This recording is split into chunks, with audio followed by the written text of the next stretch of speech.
Okay, let's get started. So, one of the advantages of being at a fantastic and huge institution like this one is the opportunity to do research.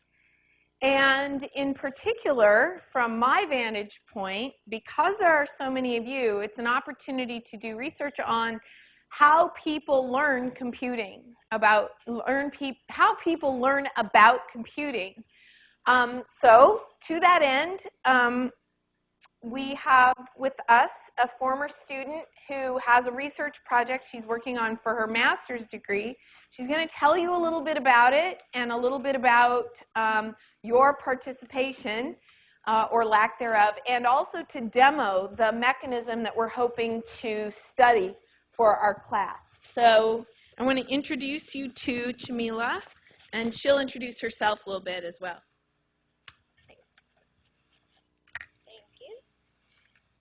Okay.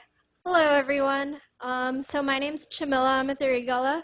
I'm a grad student here. I'm in the 5-year BS-MS program. So I did computer science here. So I took CS 225 once upon a time with Cinda.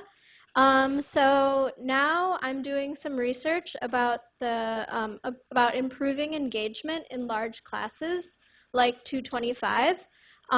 So I am inviting you guys to participate in that. So I'm going to read off a script that I'm supposed to read to you guys about this. So it has all the information kind of in a more concise way. So yeah. So I'm conducting research on the impact of real-time question facilitation on engagement in large lecture halls.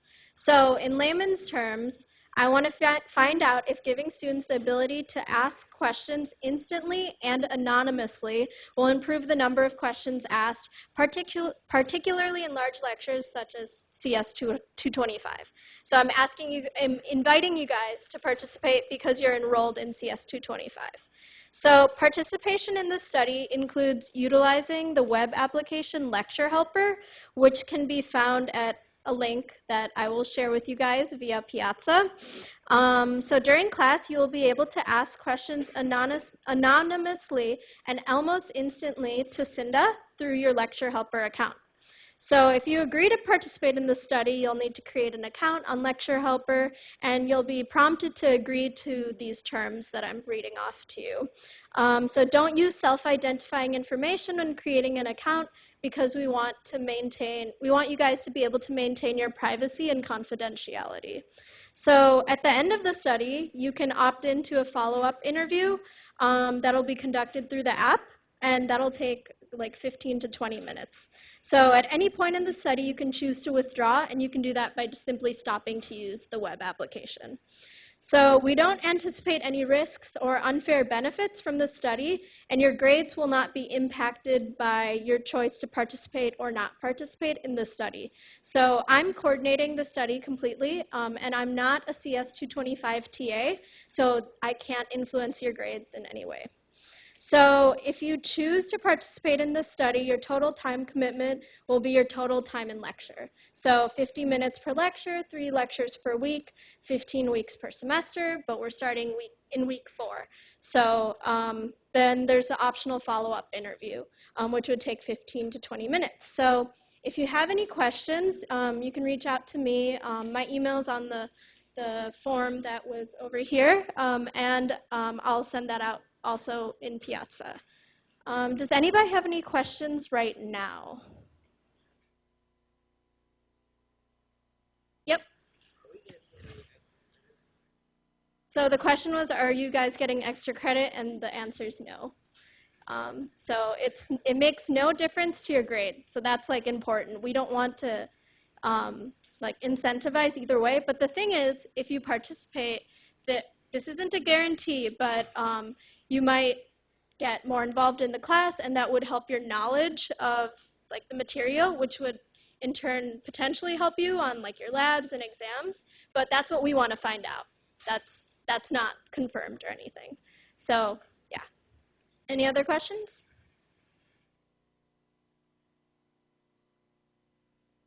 Yeah, so let's go ahead and demo.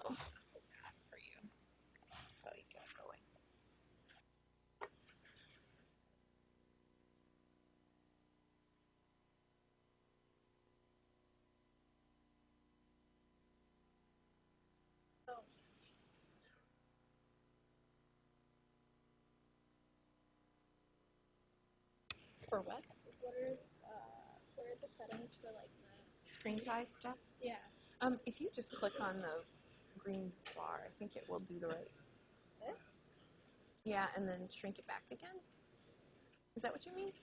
No, because I wanted split screen, Oh, but it's I have no guess idea. it's fine actually. This is what it looks like on the thing. This Oh. one.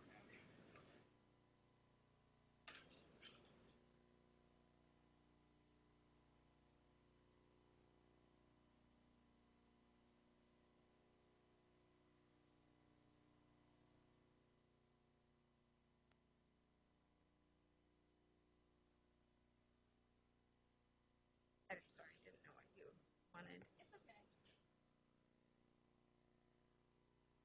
Oh, okay. Okay. That's what I want. Okay. Okay. I'll just, yeah. Okay, so basically, this is the app that you would be using. So this is your view. So this is what you would be using, and you would subscribe to an existing class. So you don't have 225 right now. I'm a 233 TA, so I have a tendency to use that class for testing. So this is your view. So it would say CS 225, and you can add questions. So you can ask any question while Cinda is lecturing. So if she says something confusing and maybe she doesn't see you raising your hand, or you don't want to raise your hand, you can definitely ask here, and you can add tags. So if you were, what are you guys learning about today? Inheritance. So,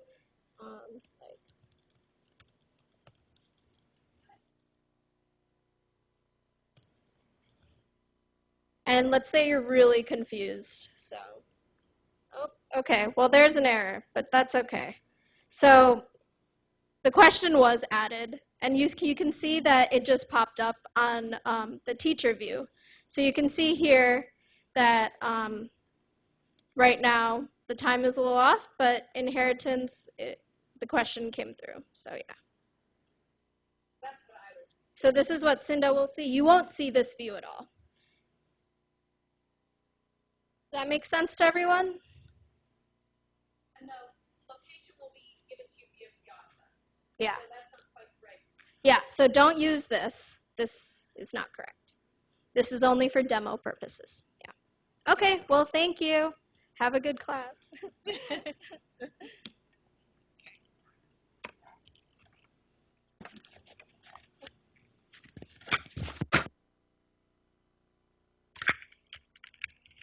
Sorry, I dropped you.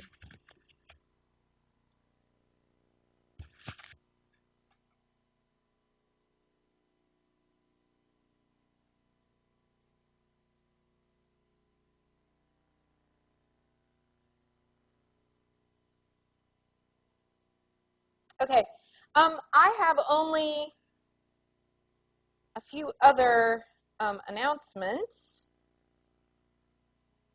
Sure, this is doing the right thing here.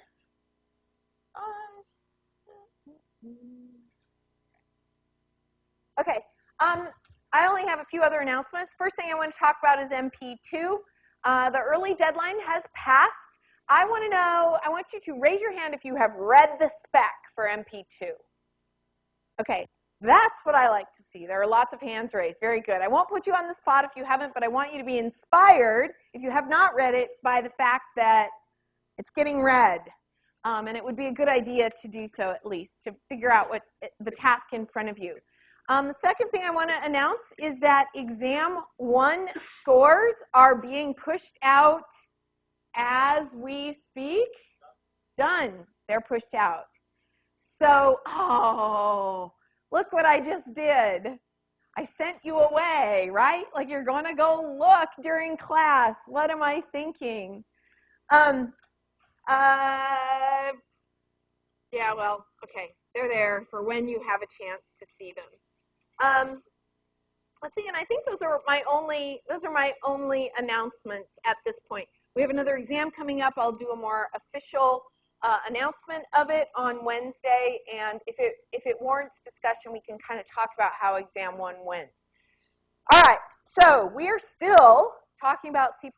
We have another week or so, a week and a half maybe, of conversation. And last time, at the very end of last time, so this is like, 2:30 on a Friday afternoon, I started introducing to you this idea of inheritance. Now, before I give you any technical details at all, I want to spend about 2 minutes on design. I don't have a slide for this, and what that should indicate is that the focus of our conversation is not going to be on object-oriented design. We're going to talk about the mechanics of inheritance in the context of C++, kind of, I think, giving short shrift to design, okay? That said, let's do it all just sort of on stagecraft here and not with a PowerPoint slide. Here's what I want you to imagine. Without having anything predefined, I want you to imagine a ball class. Okay, so I'm going to ask you to design a ball class, and I'm going to ask you to design a planet class. Okay? So you have these two classes now. There's the ball class, and there's the planet class. And what I hope goes without saying is that there's going to be a lot of overlap in their description, especially since both of those things are spheres. The idea of inheritance that we're going to talk about today is the idea that we can design classes in such a way that the general piece of any set of classes can be used in common to all of them so that we don't have to rewrite the class. That's what's going on here. The principle is all about code reuse and maintenance. Problem design as well, but the focus in any meaningful conversation about this usually centers around code reuse and code maintenance, okay? All right, so all of that said, I have given you here a very small, simple first example of an inherited class, or I'm sorry, what we call a derived class, where the class comes from our original sphere class. Okay, so I'm going to rewind for just a second. This sphere class is our same old stupid sphere. Okay, it has only one private member, nothing surprising here. There's no destructor, there's no assignment statement, there's no copy constructor because there's no dynamic memory. So we're back in the land of very simple examples. Now, I'm going to show you the mechanics behind using this sphere class to inform a more specialized class that we're happening to call a ball. Okay? Now, here's a ball. What is a ball? Well, here's how to read the class definition. Class ball is a public sphere. We're going to talk about that public keyword in just a second. So let's focus on the is a sphere part. Class ball is a sphere with a bunch of additional stuff. That's really all it is. Now what that means is that the functionality of the sphere, subject to some constraints, is provided for anything that is a ball, anything that is defined to be a ball. Okay, and I'll talk about the technical details of that in just a second. So first off, we've got some special vocabulary to associate with these things.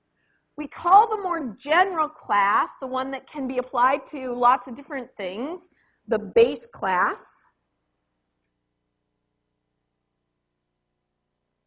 And we call the more specific class, the one that derives from the base class, we call it the derived class. Who knew?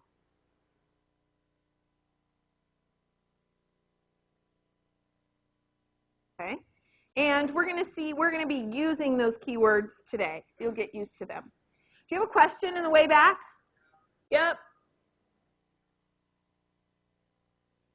Oh, guess what? We're going to spend the whole day today talking about how to constrain access and based on inheritance and what happens when there are pointers to these things, especially, okay? So, yes, and I'm going to spend 50 minutes answering that question.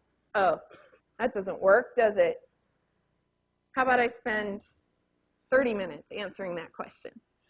Okay, so as these two things are written right now, and as almost all of the inheritance we're going to see this semester goes, the way this inheritance works is that all of the public members available in the sphere class become essentially public members of the derived class.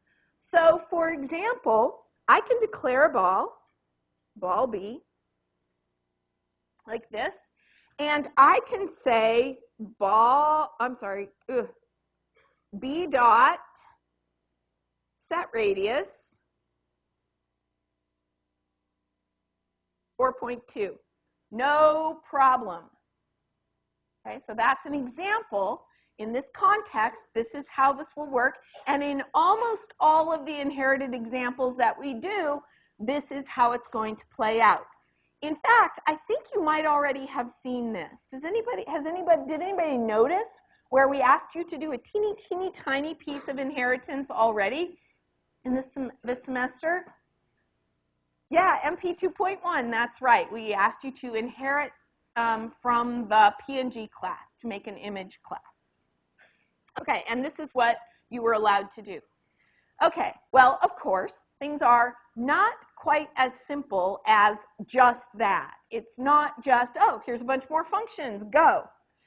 There are more complex rules at play. Those rules depend on the following. In the base class, you have the access, and in the derived class, you have an indication of the inheritance type. The keywords for those are by design the same. So in the base class, you have public and private access, and similarly, in the derived class, you can have public or private inheritance. Now, here's how these two things work together. The base class access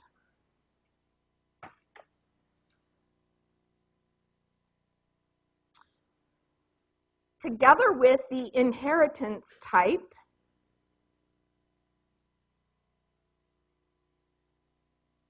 imply the derived class access. Okay, so they determine what you can do in client code. Okay? Now, this doesn't say how they determine it. It just implies it. It doesn't really say how. And that how is the most restrictive applies.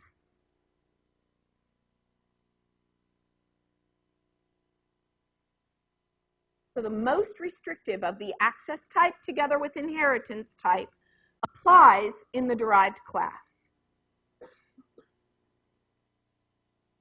Okay, so let's take that rule as it is for just a sec, okay? Let's take that rule as it is for just a second and see how it plays out for these member functions. These member functions are public, and we have public inheritance, so this arrow says that they live inside the public access, okay? Now, I'm going to give you an exception to the rule, and those are sort of the rules that we have. If it had been the case that we had public access and private inheritance, then it would be like these things were inside private in the derived class. That is, the client wouldn't be able to use them, okay? Now, there's a little teeny tiny exception to the rule, and that is that the private members of the base class, not available, period. They're not inherited. So the third thing is, but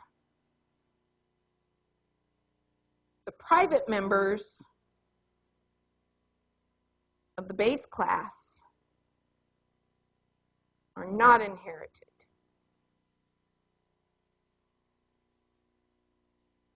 Not accessible in the base class or in the derived class. Okay? Now that feels a little inconvenient because it seems like if you've got this close relationship between the base class and the derived class, you probably don't want to put the constraints on your derived class members. You might want them to actually be able to change the data associated with the base class. You may want that functionality. So it probably won't surprise you given this blank here. There's another access and inheritance type that comes to play here. It's called protected. So we can have protected access as well as protected inheritance. It's just another keyword, not useful to us until this moment. So we might have something like this, double surface area. I don't know why we want to keep that, but maybe we will. Okay, whatever goes there. And here's how protected works. Protected is like public to the derived class. Like public to the derived class. That is, these derived class members right here, get name, if you happen to need to change the radius upon, the surface area upon get name, you can do it inside these functions. But protected members are like private to client code. So they are like private to client code.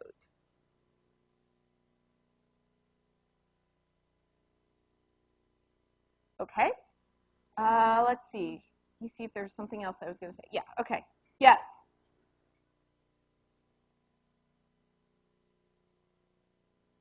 Uh-huh.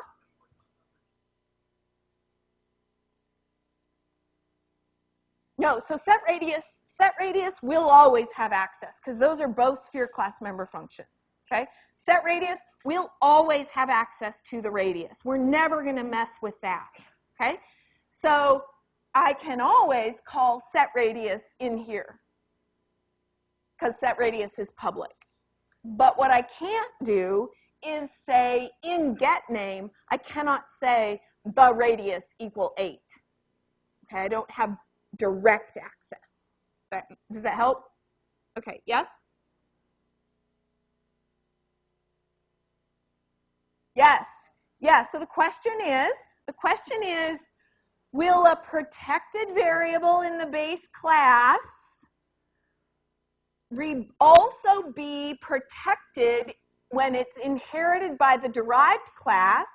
And the answer is yes, because that's how the rule works, right? The base class access, that's protected, plus the inheritance type, that's going to be public or protected in this case, because this isn't what we want to have apply, implies the derived class access. So that means something that's protected here with public inheritance will be protected here.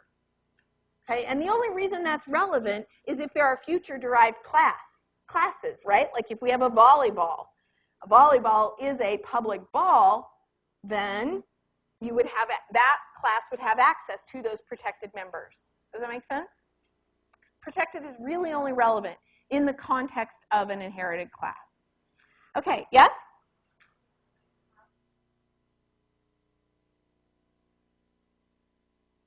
Yep. Yep. Right. Yep, that's right. So the comment, which is correct, is that if we don't have public member functions inside the base class to give us access to the radius, in this case, to the private members, then we don't have access to the private members. And that's okay. That's encapsulation, right? Like that's saying, I don't need to know those things. Okay? It's okay. Yeah?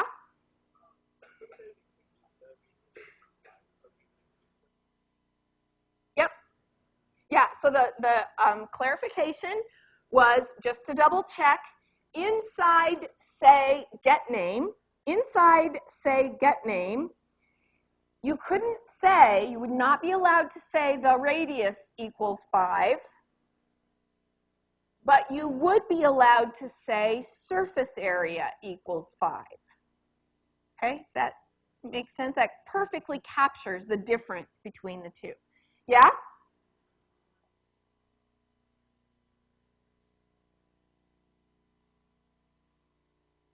Private variable. For the base class object, they're like a private variable. Okay? Yes? We're going to spend a good portion of time talking about copy constructors. It's going to, oh, and you're just asking, are they inherited? And the answer is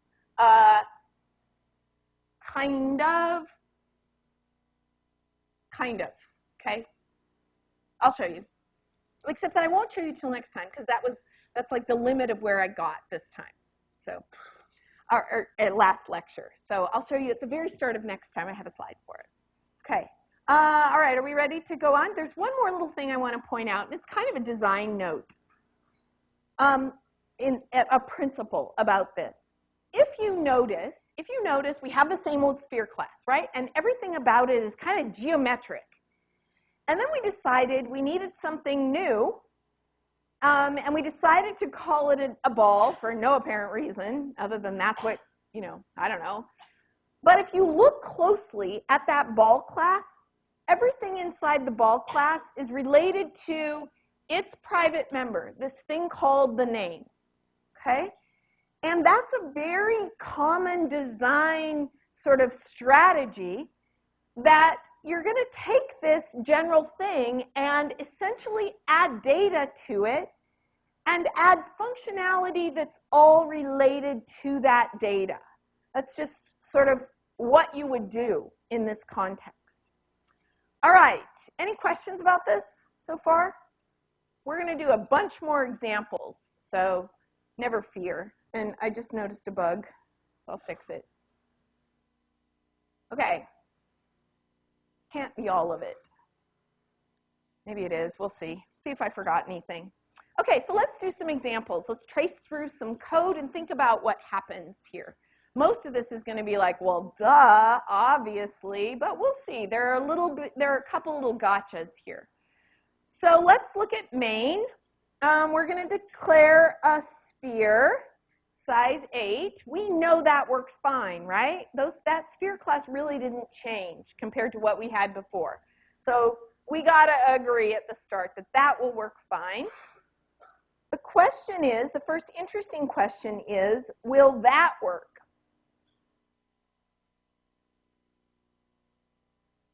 So many of you are doing exactly the right thing.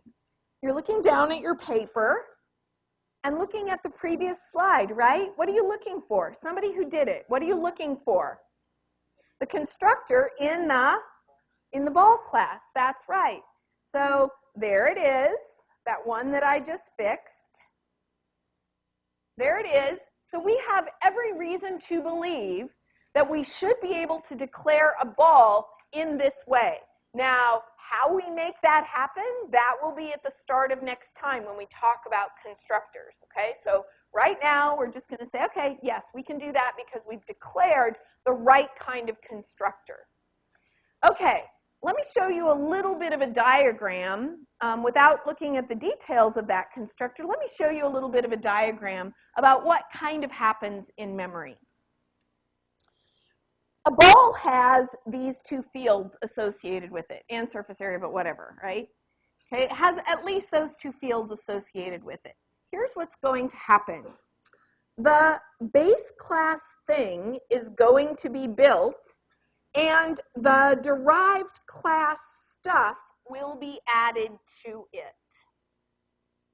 Okay, so this is the base class stuff, and here's the rest, the derived class stuff. And it really serves you well to think about it like this in memory. Like you're going to build up a box and it contains all the sphere stuff, and you're going to add the details kind of at the bottom. Okay? All right. And the constructor that manages this we'll talk about next time. All right, so let's see how some of the rest of this stuff works. Is that line okay?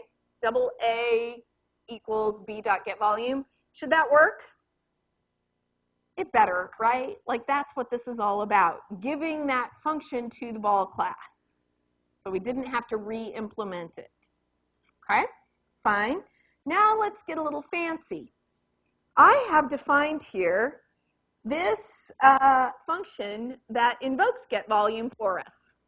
Fancy, fancy is right, right? What happens when I do this? Prints out the volume, that's right. S is passed to variable t here. What happens there? Copy constructor is invoked. That's right. Sphere class copy constructor is invoked. Very good. And the volume is reported. No ambiguity. Nothing is new here. This was a review question. The much, much, much more interesting question is, what happens here when I pass a ball to that function? First of all, does it compile? Okay, we're going to do some dancing here. Does it compile? Yes? No? Yes. Raise your hand for yes. Okay, raise your hand for no. Okay, it does compile. This process is called subclass substitution. So because a ball is a sphere, that type information is okay. A ball is a sphere, so that type information is perfectly fine. Okay, so, and that is the idea, the principle of subclass substitution. No type mismatch because a ball is a sphere. Okay? The much more interesting question is, of course, whose copy constructor is invoked? Okay, raise your hand for if you think it's the sphere class copy constructor. Raise your hand if you think it's the sphere class copy constructor. Raise it high. I want everybody to be able to see this. This is a histogram. This is instead of clickers, right? We need to see. And raise your hand if it's the ball class copy constructor that goes. Raise your hand high. Okay, it happens to be the sphere class copy constructor. Okay.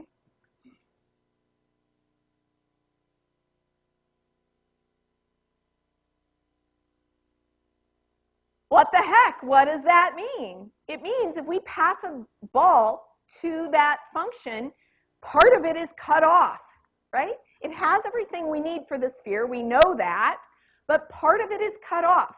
We call that slicing. Okay.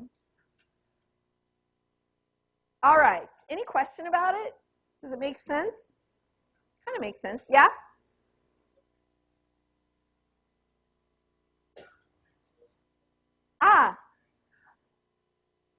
Yeah, so the question is, if we had passed a ball up there, could we pass a sphere to it? I want you to speculate on the answer to that question when we get to here in the discussion, okay? So don't let me forget. You guys don't let me forget to revisit that question once we get to here in the discussion, okay? All right, so now we're going to switch it up. We're going to switch up the example for just a minute. I apologize for bad variable names because B now in this example means base instead of ball, which was the derived class. So I made it as confusing as possible. Sorry. Every semester I say, I'm going to change that, and I never do. I don't know. All right, so B is a base class in this example. D is a derived class. It's a public base. Almost everything we do is public inheritance here. Probably everything, except we might throw you something different in the lab. I don't know. Okay, so D is derived. It's a public base. And I want to know if it's okay for me to say B gets the value of D. Okay, what do you think about this? And I'm going to give you something to reason about. As we said before, B is something that looks like this, and D is something that looks like this. And what I want to, no.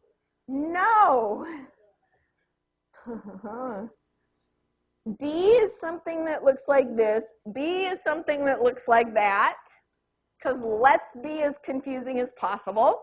And I want to know if I can say B gets the value D. I'm going to vote. Say, raise your hand if yes. It can, no problem. Well, kind of a problem. Or no, it cannot. That just cannot possibly work because it would break things. Okay, I want you to notice that this is kind of a guess. It's about 50-50 in this room. Actually, it's 33. It's a third, a third, a third, because a third of you didn't vote at all. And then it's kind of tied between those of you who are willing to stretch your arms today. Okay, so here's the thing. This is perfectly fine, and again, slicing occurs. Okay, so this is fine. But B doesn't magically become a D. It's still a B. Okay, it's still a base class thing. It just gets the base class stuff. But slicing occurs. Okay? All right. Now, how about this one? First of all, is this a reasonable thing to, like, do you think this should work? Raise your hand for yes. Okay, notice what we're doing here. So we're taking this value and putting it into this space. Raise your hand for yes, this should work fine. No, this should not work.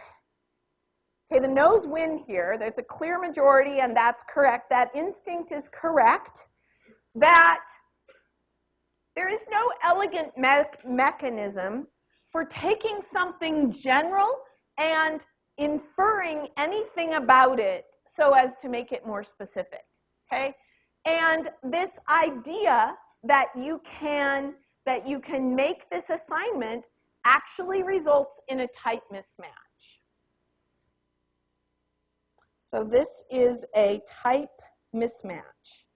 Now, I'm not going to look. I'm pretty sure that one of you is raising your hand, and what you want to ask is,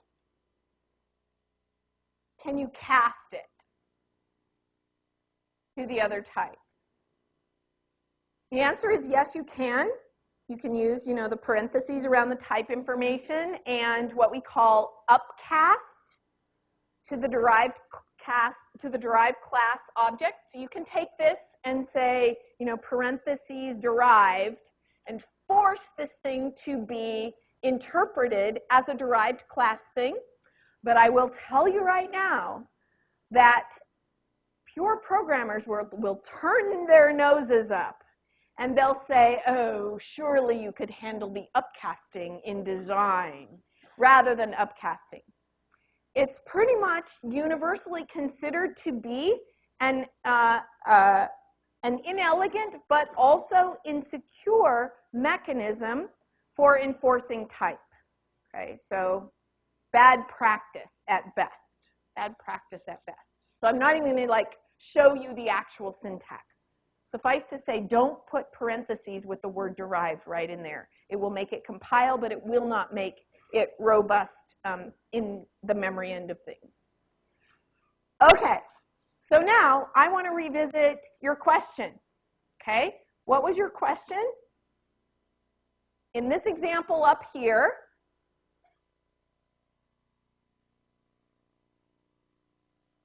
yeah, so you want to have the parameter be a ball and, the argument be a sphere. Now let's vote. So let's vote on whether or not we think that's okay. Yes is sure that'll work fine, and no it is no it won't. So yes, it'll work fine to do that, and no it won't. And I actually haven't tried this, but I'm pretty sure that no it won't, because I think it feels a lot like this, right? Like that I'm trying to force a base class thing into space that looks like a derived class thing. Okay? All right, any other questions about this? Okay, let's keep going. Of course, now we have to talk about this a little bit differently in the context of pointers. So what I want you to imagine is that we have a derived class thing and a derived class pointer, and it looks like this, and a base class pointer. So this is B and this is D. Okay, and it doesn't necessarily point to anything. And what I want to know is it okay for me to make this assignment like that? Is that okay? I want votes here. Yes, that's fine. Raise your hand high for yes, that's fine. No way, that can't possibly work. Okay, yes, that's fine is true. Okay, we can do that. It's no big deal. But what we cannot do is access this stuff of D through the base class thing. Okay, so it isn't sliced. That memory is still associated with D, but we can't do anything with it via B. Now think about what the implication of this is. It means that I can pass a base class pointer, I can pass a derived class pointer to a function whose parameter is a base class type. So I can pass this pointer to something that's a base class type, right? A function with that parameter, operate on this part of it, and then cease execution of the function, and D has only been changed, not harmed. It's not like we tromped all over this memory somehow, or it's gone, or we put something on the stack and part of it is gone, okay? So this is actually a pretty powerful mechanism for allowing selected changing of derived class things. It's especially powerful when you have a collection of derived classes from a single base class. We'll see it in a minute. Yeah? So I have a whole slide on delete. Yeah, and we're just not ready yet because there's one more construct associated with inheritance that we haven't gotten to yet. So it's a great question, but we don't have what we need to know to make it work correctly yet. Okay, and we won't get it until the very end of the day. Yeah, Adriana? What happens with the last part? It just sits there waiting. It just sits there waiting for use, okay? So here's an example. I think it's kind of light, but it fits with the ball sphere thing, okay? So pretend this is a ball. This whole thing is a ball, and its name is a volleyball, okay? But its radius is too small, so we inflate it. We're going to pass the pointer to the function called inflate, and it will change the radius, right? It'll change the radius of the ball. It'll inflate the ball. But as soon as that's done, we're done with that function, and our derived class thing, our volleyball, is just fine. It's just inflated now, right? Does that make sense? Okay. Yes?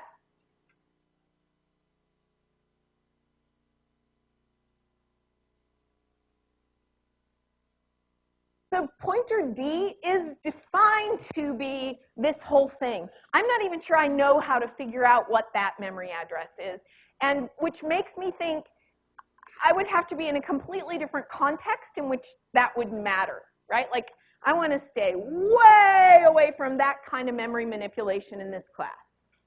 Okay? Yeah? If we delete B, we get a memory leak. Yeah, in fact, we do. That's right. Yep. Good observation. Okay.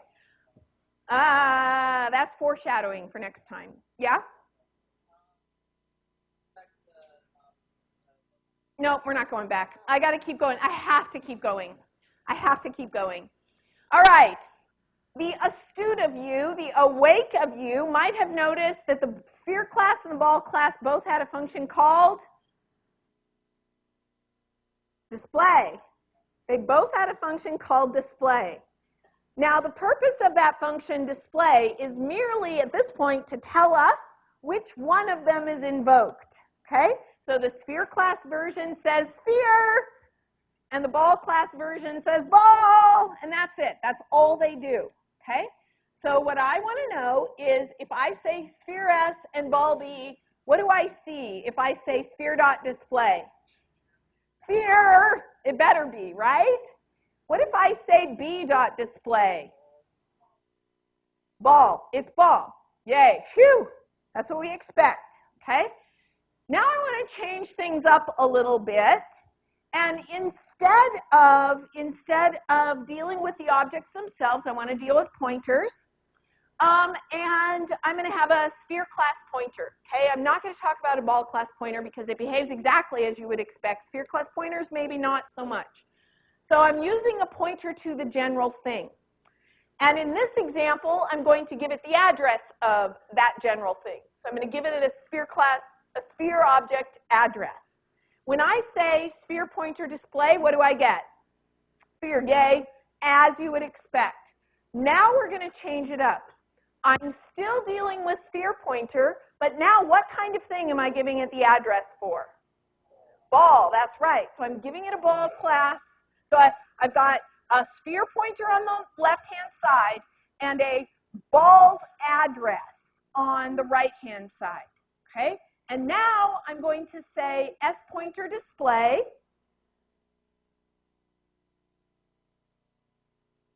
Raise your hand if you think sphere.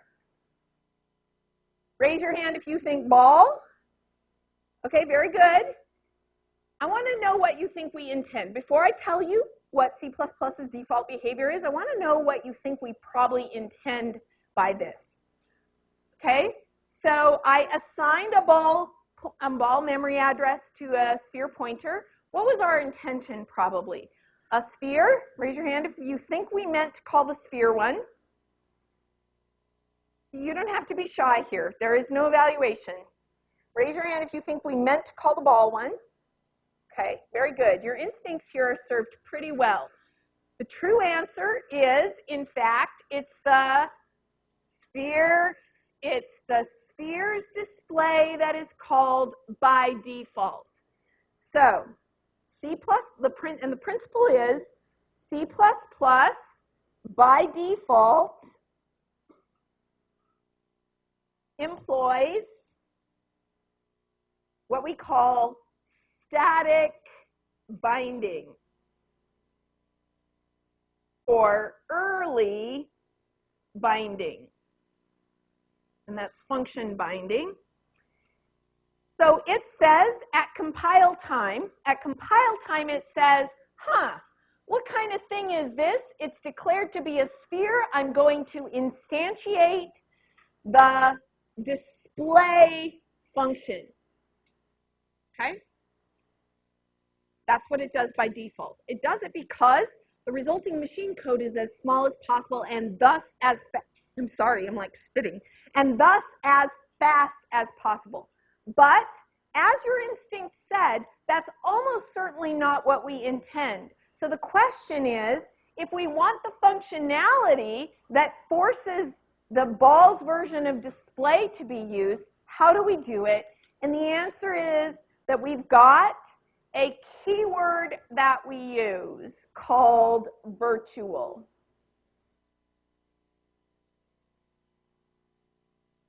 Okay? So if we think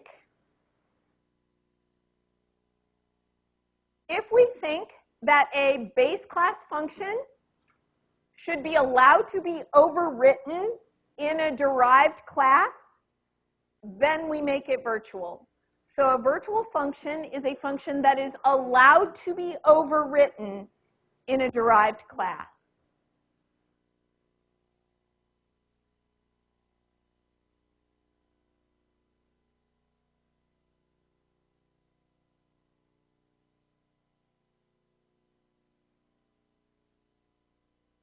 Okay? So let me give you kind of a, I don't know, pretty superficial example of how this can play out. So imagine we've got some conditional. So we've got some conditional that makes S pointer point to a sphere or it points to a ball. Maybe it's an interview with somebody, right? Maybe it's a touch screen, but some conditional that at runtime determines whether the word ball is printed or the word sphere is printed. Okay? That is possible given that I have made display virtual, which means the system will say, what kind of thing is S pointer possibly at runtime? And it implements all of those possibilities. Okay? So if I say S pointer display and this line of code has gone, then I will get ball. If I say S pointer display and it was this line of code, then I will get sphere. That's what virtual gets you. I have another example that's a little bit better that we'll get to next time. Okay, bye. What? So my background is in Java, so that would be considered a superclass then, right? Yep, same thing.